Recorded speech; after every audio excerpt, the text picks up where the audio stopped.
Voilà les amis, dans cette vidéo, 3 techniques pour apprendre le handstand. Ok. Parmi ces 3 techniques, il y en a 2 que tu vas retrouver assez régulièrement sur YouTube, etc. Et la 3e qui est beaucoup moins recommandée, et c'est celle aussi que j'ai le plus utilisée et que du coup je vais te conseiller. D'accord? Sachant que après, il y a donc plusieurs techniques et il faut que tu choisisses la technique avec laquelle tu te sens le plus à l'aise. Il n'y en a pas forcément une mauvaise. Alors attention à ces vidéos où c'est marqué en 10 minutes apprendre le handstand. Tout ça, c'est de la flûte enchantée. Même le plus grand savant n'a pas réussi à marcher sur ses 2 jambes en 10 minutes. Ok. Et c'est normal que ça demande de l'entraînement. C'est comme tout et n'importe quoi. Ce sont des choses qui demandent du temps et de l'apprentissage. On commence classique par les échauffements, d'accord? Moi personnellement, je vais pas trop m'attarder dessus, je vais rentrer plus rapidement dans le vif du sujet, ok? Mais il ne faut pas les négliger, c'est très important, c'est l'étape la plus importante de cet apprentissage, d'accord? Bien s'échauffer et surtout les poignets et les épaules car ce sont les 2 points les plus sollicités.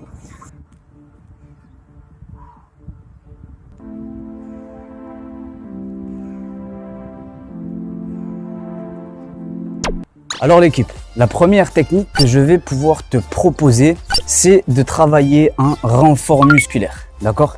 Donc je vais casser d'entrée de jeu certains clichés autour de cette méthode où on dit que pour pouvoir avoir le handstand, il faut travailler un renfort musculaire, il faut travailler la force.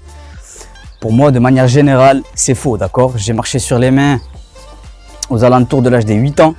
Et je ne faisais aucun exercice de renfort musculaire. Après, on ne peut pas faire du cas par cas. Je parle de manière générale, mais peut-être que pour certains pratiquants, il y aura une étape obligatoire en renfort musculaire.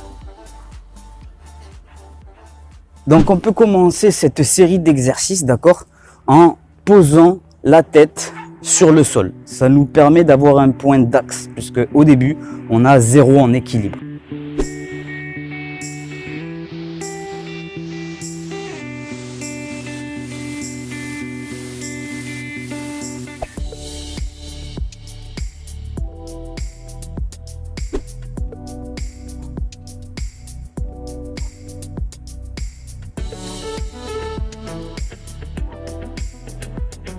Toujours dans la suite logique de la progression, d'accord, on doit pouvoir retirer la tête, etc.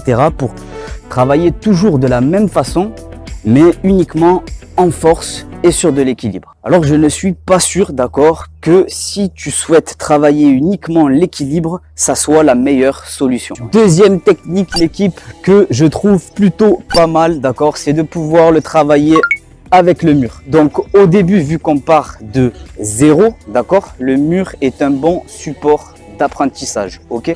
Mais je mets une parenthèse et tu vas comprendre pourquoi. Première difficulté qu'on va rencontrer avec cette méthode, d'accord, c'est de poser ses mains soit un peu trop en avant, soit un peu trop en arrière. Donc ça va être la première étape, de trouver ce centre de gravité, le bon positionnement au niveau des mains, d'accord? Si on se place trop à l'extérieur, on a tendance à être complètement courbé.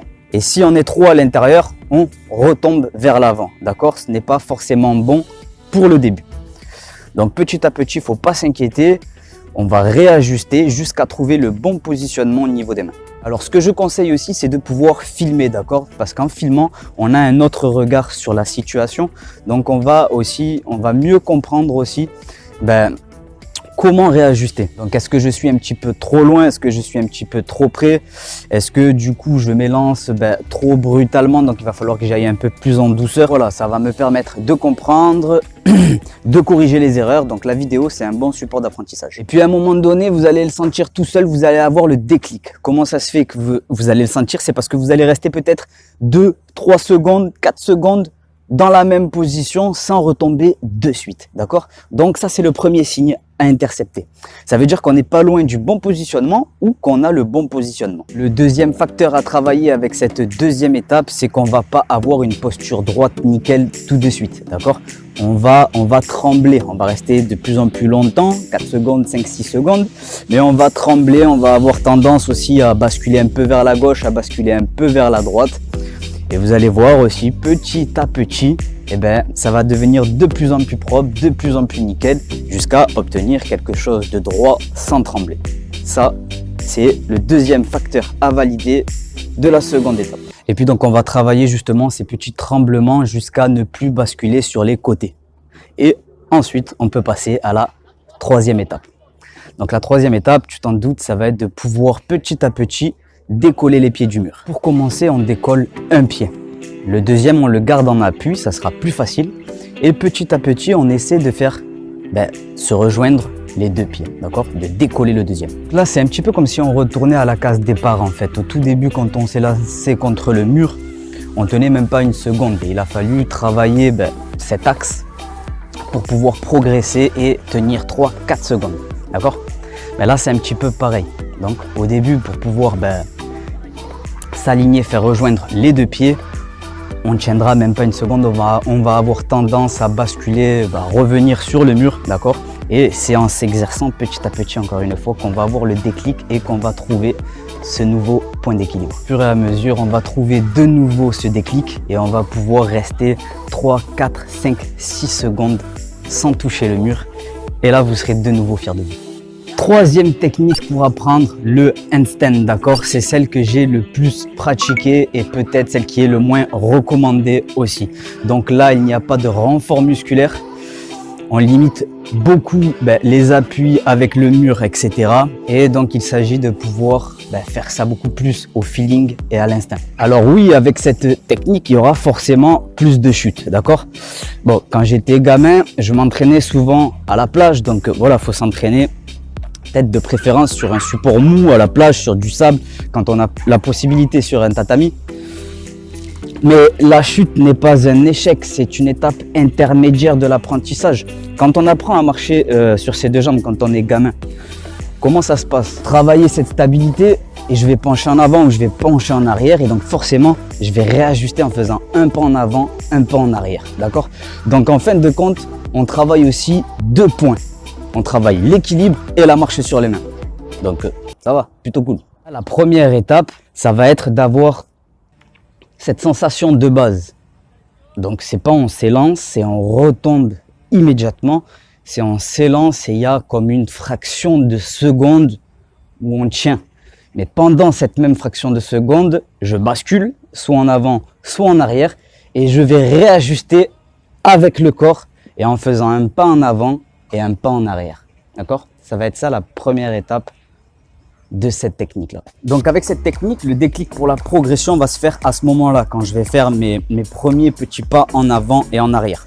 Entre le moment où je m'élance et je retombe, et quand je commence à faire ce petit pas en avant pour réajuster, ce petit pas en arrière par réflexe, mine de rien, je serai resté peut-être 3 secondes en équilibre. J'ai envie de dire aussi, ce qui peut être pas mal, c'est d'être varié, utiliser un peu toutes les techniques, ça peut que vous apporter, d'accord? Sur ces premiers essais, sans le mur, ensuite on filme avec le mur et on se rend compte justement, ah oui, j'étais peut-être un peu trop timide, j'étais peut-être un peu trop brutal dans mon lancement, d'accord? Et de suite après, je refais quelques tentatives sans le mur, ok? Donc le but maintenant pour moi est de pouvoir rapprocher les jambes, avoir les bras le plus tendus possible et rentrer la tête pour au final avoir une posture complètement droite, complètement belle. Sur les handstands que je maîtrise actuellement, vous allez le voir pendant votre progression, vous allez le sentir.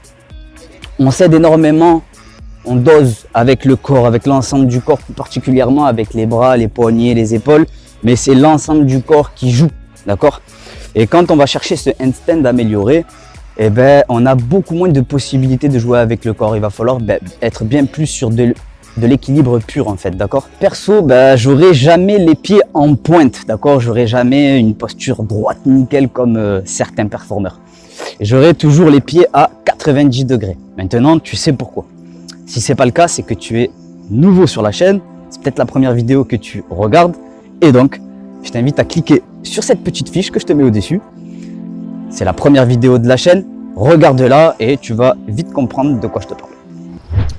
Bon voilà les sportifs, c'est la fin de cette vidéo, les sportifs et tout le reste d'ailleurs parce que on est ensemble, c'est une petite communauté, on est ensemble, il n'y a pas que les sportifs.